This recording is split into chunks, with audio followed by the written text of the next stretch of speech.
apartheid is against real and not imaginary hardships, or to use the language of the state prosecutor, so-called hardships, the lack of human dignity experienced by Africans is the direct result of the policy of white supremacy. I have dedicated my life to this struggle of the African people. But my Lord, if it needs be, it is an ideal for which I am prepared to die.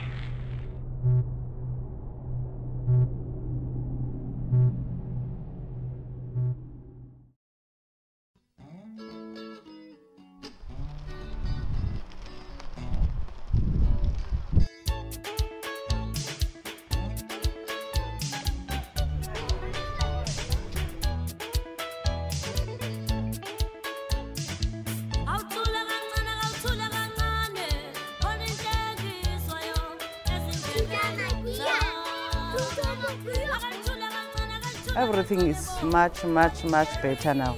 I don't know if I'm answering you right. Everything after the apartheid, after 1994, everything is totally in the right level. Yeah. The past is past. So we're looking forward now to the future, you see, because the time of by the time of 1994, you see, the time Mandela was released in prison, so it's where he brought the democracy to our country. The fact that many of us are no longer sitting in shacks or staying in shacks back from where we are coming from, the government has tried by all means to offer housing, even if it's not adequate housing, but we commend the efforts made by our government, because if we remember 20 years or 40 years before 1994, our parents were staying in shacks in inhuman conditions.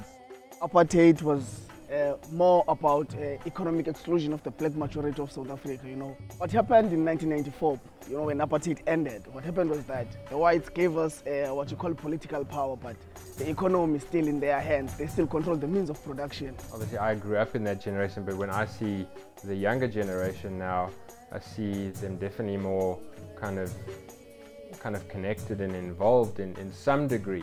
But I still think that the white English kind of idea is still got deep roots in the country, in terms of, like, you know, and that climbs all the way up through to kind of business and business opportunities and those kind of things, where it still benefits white people.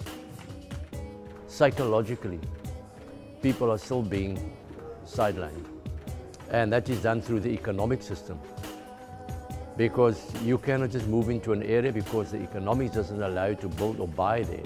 So that's another problem we've got to be looking at. How do we level the playing field to give them an opportunity to move out of a township and move into a more affluent area?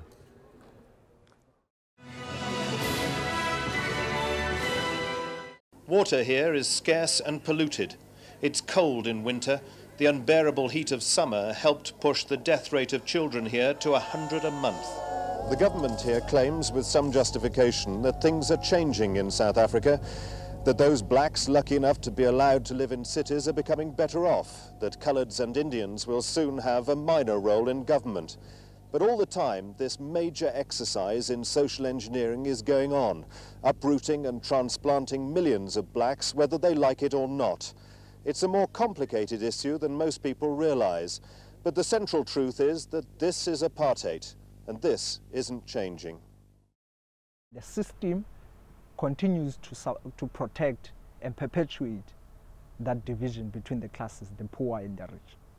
So that's the only way you can defeat racism. Democracy on its own can never defeat racism.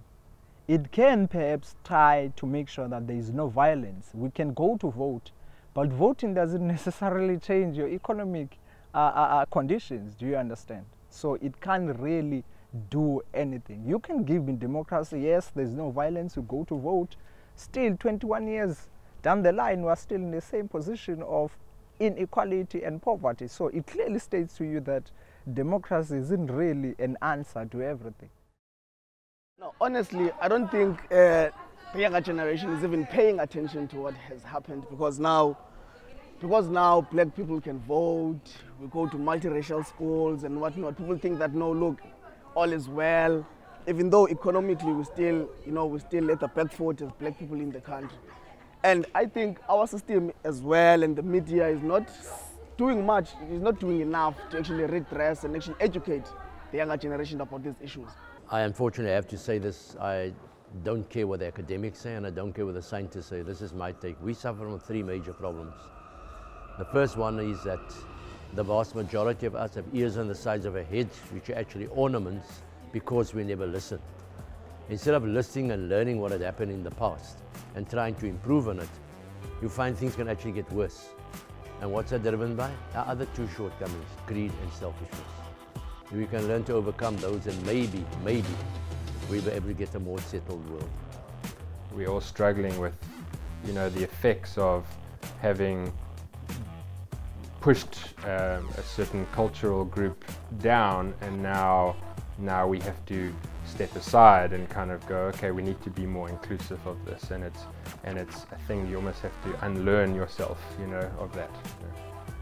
We must warn the world that very soon, if nothing is done about this democracy of ours, which is not working very well, we are most likely going to go back into a position of civil war into our country. What we experienced during apartheid might happen, because now we've got this large pool of young people who are coming into the system, who are poor, who are angry and ready for action.